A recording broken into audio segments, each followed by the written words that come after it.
ዓለም 2026 ላይ ስትሆን ጃፓን ግን ቀድማ 2050 ላይ ገብታለች። ጃፓን ሀገር አይደለችም፣ ሌላ ፕላኔት ናት። ወደ ጃፓን እንኳን በደህና መጣችሁ። በዓለም ላይ ብዙ ሀገራት ወጣቶች ይከበራሉ። ጃፓን ግን የአዛውንቶች ገነት ናት።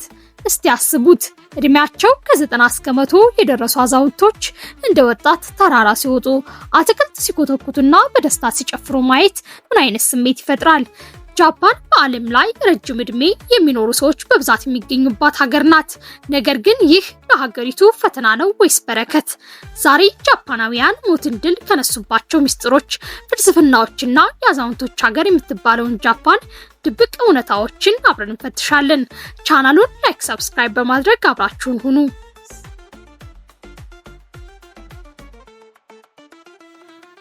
ወደፊት ወደ መጪው ዘመን ለመጓዝ የጊዜ ማሽን አያስፈልጋችሁም።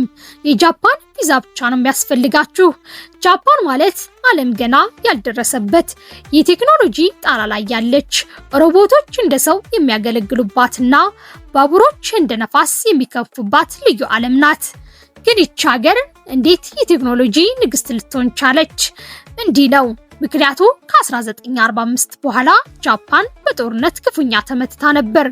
ሆኖም ግን መንግስትና የግል ዘርፍ የተሰማሩ ዜጎቿ እጅ ለእጅ ተያይዘው ኢኮኖሚውን ለመገንባት ወሰኑ። ይህ ዘመን ጃፓኒስ ኢኮኖሚክ ሚራክል በመባል ይታወቃል።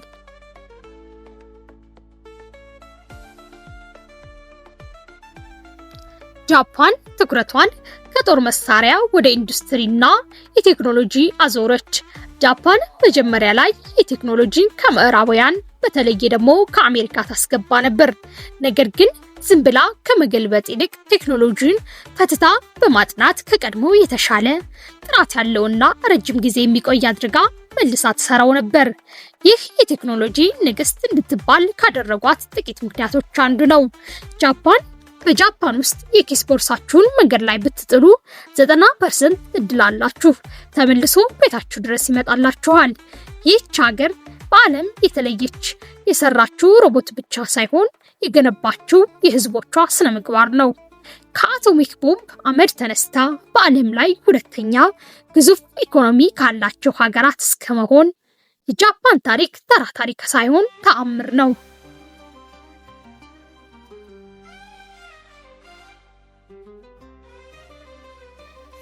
ግን የጃፓን አዛውንት መብዛት ሌላ ስጋት አምጥቷል። አሁን ሰዓት በጃፓን ከህፃናት ዳይፐር ይልቅ የአዋቂዎች ዳይፐር በከፍተኛ ሁኔታ ይሸጣል። ወጣቶች ጋብቻና ልጅ መውለድን እየተው በመምጣታቸው ሀገሪቱ ወደፊት ሰው አልባ እንዳትሆን ተሰግቷል። የጃፓን መንደሮች ውስጥ ቤቶች ባዶ ናቸው፣ ምክንያቱም ነዋሪዎቹ አርጅተው አልፈዋል። የሚተካቸው ወጣት ግን የለም።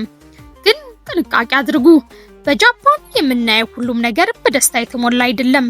በቴክኖሎጂ ርቀትና የረጅም ዕድሜ በስተጀርባ ጃፓን አሁን በዓለም ላይ ማንም ገጥሞት የሚያውቀውን ትልቅ አደጋ ተጋርጦባታል። ሀገሪቱ ቀስ በቀስ ሰው አልባ እየሆነች ነው። በዚህ ምክንያት በጃፓን ገጠራማ አካባቢዎች አኪያ የሚባል በሚሊዮን የሚቆጠሩ ቤቶች አሉ። ቤቶቹ በነፃ ቢሰጡ እንኳ የሚረከባቸው ወጣት የለም። ጃፓናውያን ምን ማድረግ አለባቸው ብላችሁ ታስባላችሁ? ኮሜንት ላይ አስፍሩልን። በጃፓን ሰማይ ላይ የሚበሩ መኪኖች ህልም አይደሉም። በየመንገዱ የሚያወሩ ሮቦቶችም እንግዳ አይደሉም። በዓለም ላይ ከፍተኛ የቴክኖሎጂ ባለቤት ሆና ሳለ አሁንም ድረስ ልጆቻቸውን ትምህርት ቤት ውስጥ ቆሻሻ እንዲያጸዱ ከሚያደርጉ፣ ታላላቆቻቸውን እንደ አምላክ ከሚያከብሩና የሺህ ዓመት ወደ ኋላ የቆየ ባህሎቻቸውን ነጥብ ሳይቀንሱ የያዙ ህዝቦች ናቸው።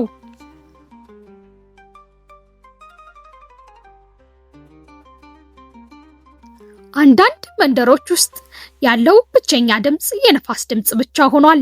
የጃፓን መንግስት ወጣቶች እንዲጋቡ እንዲወልዱ በገንዘብ ጭምር ቢያደርግ እንኳን ውጤቱ ግን አሁንም አሳሳቢ ነው።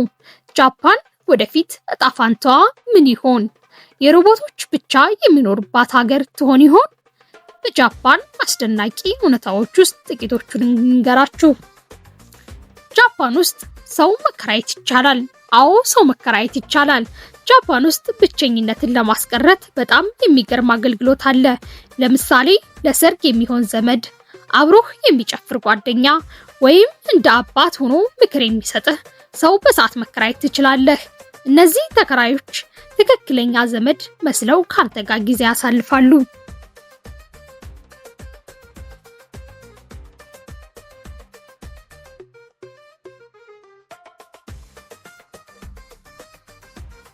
በጃፓን የስራ ቦታ ላይ መተኛት እንደ ሰነፍ አይቆጠርም። እንዲያውም ትርጉሙ በስራ ላይ ተግቶ መተኛት ይባላል። ይህ የሚያሳየው ግለሰቡ ለስራ በጣም እስከሚደክም ድረስ እንደለፋ ተደርጎ ስለሚወሰድ ይበረታታል። ሌላው ነገር ደግሞ ጃፓን 4 ማዕዘን ወይም ካሬ ሀብሀብ እንደምታመርት ያውቃሉ? ጃፓኖች ሀብሀብ በካሬ መልክ ያመርታሉ። ለምን ይመስላችኋል? ፍሪጅ ውስጥ በቀላሉ እንዲቀመጥ ቦታ እንዲያይዝ በማሰብ ነው።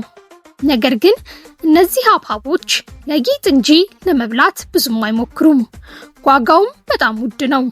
ስለዚህ ለቤት ጌጥና ለስጦታ ነው የሚጠቀሙት።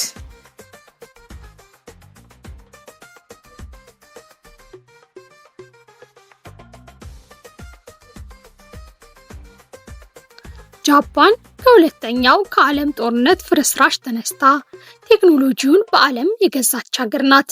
ዛሬም ቢሆን በሃይድሮጅን ኃይል፣ በኳንተም ኮምፒውቲንግ እና በጠፈር ምርምር ግንባር ቀደም ሆና ለመቀጠል እየጣረች ነው።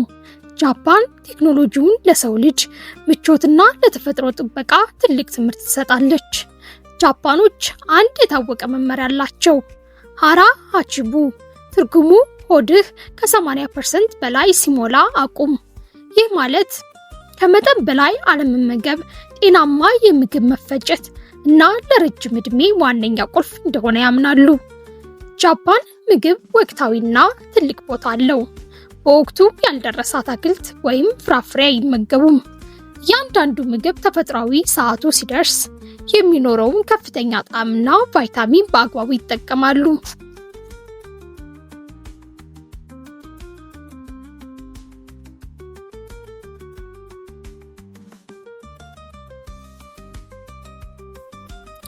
ዛሬ በዓለም የሮቦት ዋና ከተማ የምትባለውን ጃፓን ሮቦቶች ሆቴል ውስጥ የሚያስተናግዱባትን፣ ባቡሮች በሰዓት ከ600 ኪሎ ሜትር የሚበሩባትና ለሰው ልጅ ምዕራባዊ ዓለም እውን የሆነባት ጃፓንን በጥልቅ አየን። ቪዲዮ ከተመቻችሁ ላይክ ማድረግ፣ ሼር ማድረግ እንዳትረሱ። እንደዚህ አይነት ሌሎች አስደናቂ መረጃዎች እንዲደርሷችሁ ቻናሉን ሰብስክራይብ በማድረግ ቤተሰብ ይሁኑ።